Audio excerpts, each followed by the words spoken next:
आज इस वीडियो में हम शुरू करें बेटा आपका नेक्स्ट सेकंड चैप्टर जो है लॉज ऑफ मोशन।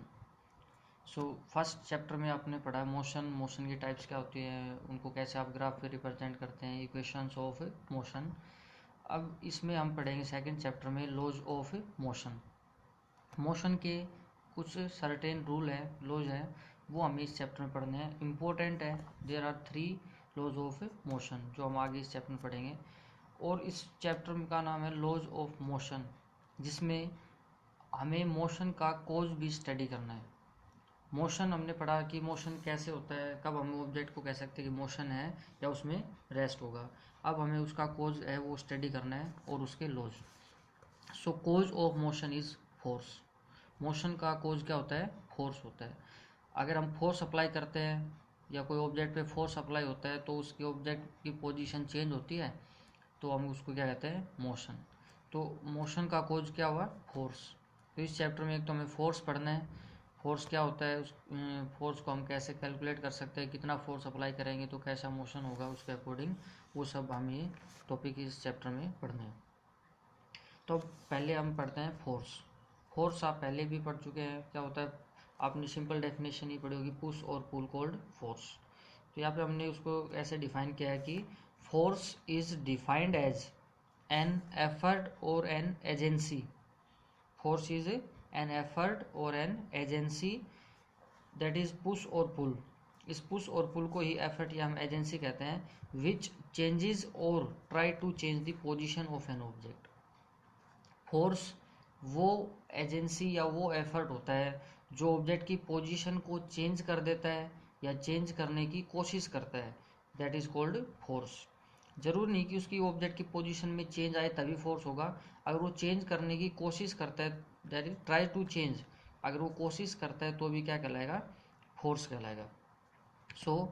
जहाँ पे फोर्स की बात होगी तो वहाँ पे उसकी पोजीशन चेंज हो या ना हो, ये जरूरी नहीं कि उसकी पोजीशन चेंज हो, बट क्या ज़रूरी है? वो एफर्ट होना चाहिए वहाँ पे, किसके लिए? उसकी पोजीशन को चेंज करने के लिए या उसमें कोई भी चेंजमेंट लाने के लिए। तो जो एफर्ट होगा उस एफर्ट को ही क्या कहते हैं हम? फोर्स। क्या होता है? पुश या पुल। पुश करते हैं या पुल करते हैं वो क्या कहलाता है? फोर्स कहलाता है।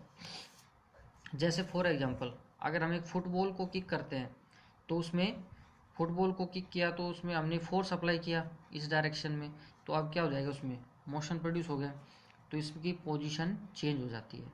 बट कोई हैवी स्टोन या कोई रॉक है, अगर हम उस रॉक को अगर किक करें या उसको मूव करवाना चाहिए रॉक को, तो इजीली नहीं कर सकते हम या नहीं कर पाएंगे।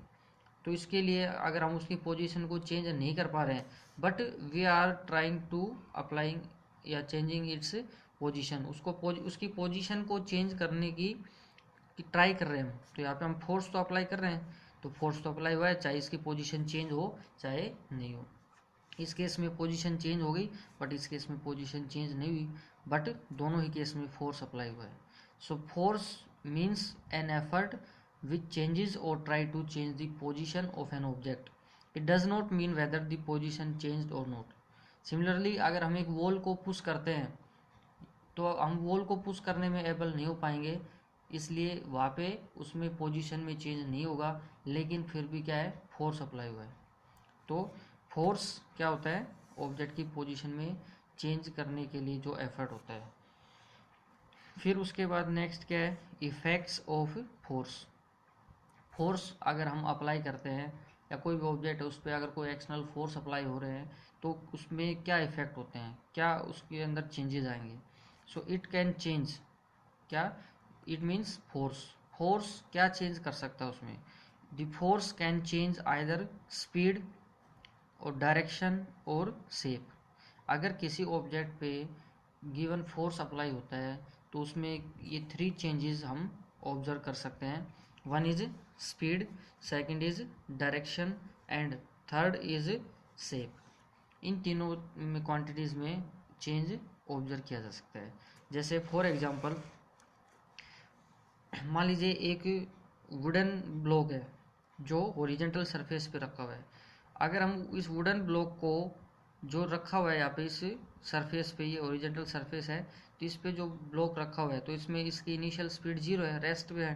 लेकिन अगर हम इस पर फोर्स अप्लाई करके इसकी पोजीशन को चेंज कर देते हैं, सो इट एक्वायर स्पीड। तो पहले इसकी स्पीड 0 थी, अब उसकी स्पीड क्या हो गई, इंक्रीज। तो स्पीड चेंज हो गई इस हॉरिजेंटल सरफेस पे मूव करने से। तो ये किसकी वजह से हुआ है, फोर्स अप्लाई करने से।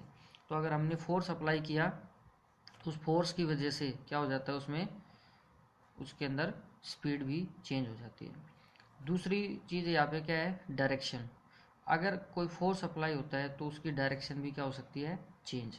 जैसे मान लीजिए एक कोई कार है या कोई व्हीकल है जो सर्कुलर पाथ पे मूव करता है, तो सर्कुलर पाथ पे मूव करने के लिए उसको क्या करना होगा, टर्न करना होगा। तो टर्न करने के लिए क्या अप्लाई करना होता है, फोर्स अप्लाई करना होता है। या साइकिलिस्ट है, मान लीजिए वो अभी अगर सर्कुलर पाथ पे मूव करता है तो उसको बेंड होना पड़ेगा ताकि उसको वो फोर्स मिल सके जो उसको टर्न करवा सके। तो सर्कुलर पाथ पे उसकी डायरेक्शन को चेंज करने के लिए क्या होता है, उसमें फोर्स अप्लाई होता है। या टर्न होना हो, किसी ऑब्जेक्ट को हमें टर्न करना है तो भी क्या करना होगा, फोर्स अप्लाई करना होगा। स्पीड इंक्रीज करने के लिए भी फोर्स अप्लाई करना होता है, डिक्रीज करने के लिए भी। मान लीजिए कोई ऑब्जेक्ट या जैसे कोई बॉल है, एक बॉल है वो क्रिकेटर की तरफ, फील्डर की तरफ मान लीजिए एक बॉल आ रही है, जब बैट्समैन उसको हिट करता है तो फील्डर उसको स्टॉप करने के लिए क्या अप्लाई करता है, फोर्स। तो इसमें स्टॉप करने के लिए भी और मूव करने के लिए दोनों केस में फोर्स अप्लाई हुआ है। तो डायरेक्शन चेंज करने के लिए भी क्या अप्लाई हुआ है, फोर्स अप्लाई हुआ है। थर्ड एग्जांपल है टू चेंज दी शेप। मान लीजिए कोई बैलून या रबर बॉल है, उसकी अगर हम शेप चेंज करते हैं तो दोनों साइड से इस पर फोर्स अप्लाई होगा। बैलून को हमने इधर से भी प्रेस कर दिया और इधर से भी, तो या रबर बॉल है उसको, तो क्या हो जाएगी, उसकी शेप चेंज हो जाएगी। ये वर्टिकल डायरेक्शन में क्या हो जाएगा, इसकी शेप साइज इंक्रीज हो जाएगा, तो इसकी शेप क्या हो गई, चेंज हो गई। तो इसलिए फोर्स जो होता है अगर किसी ऑब्जेक्ट पे अप्लाई होता है तो 3 इफेक्ट प्रोड्यूस कर सकता है, that is change in speed, change in direction, change in shape. Speed में चेंज होगा तो इंक्रीज भी हो सकता है, डिक्रीज भी हो सकता है। ऐसे ही डायरेक्शन और शेप में चेंज एक फोर्स प्रोड्यूस कर सकता है। तो ये है इस चैप्टर में फोर्स। और आगे हमें इस डिटेल में पढ़ना है फोर्स को हम कैसे डिफाइन कर सकते हैं। फोर्स की एक और डेफिनेशन जो हम इस चैप्टर में, जिसका नाम क्या है, लॉज ऑफ मोशन। तो लॉज ऑफ मोशन में हम इसमें इसकी डेफिनेशन फिर दोबारा इसी में आगे डिफाइन करेंगे। यूनिट ऑफ फोर्स या डेफिनेशन ऑफ फोर्स क्या होता है और कैसे कैलकुलेट करते हैं, और फोर्स जो अप्लाई होता है वो किन किन फैक्टर्स पे डिपेंड करता है। तो वो सब हमें इसमें आगे नेक्स्ट वीडियो में पढ़ना है। तब तक आप इस चैप्टर के नोट्स स्टार्ट कीजिए बनाना।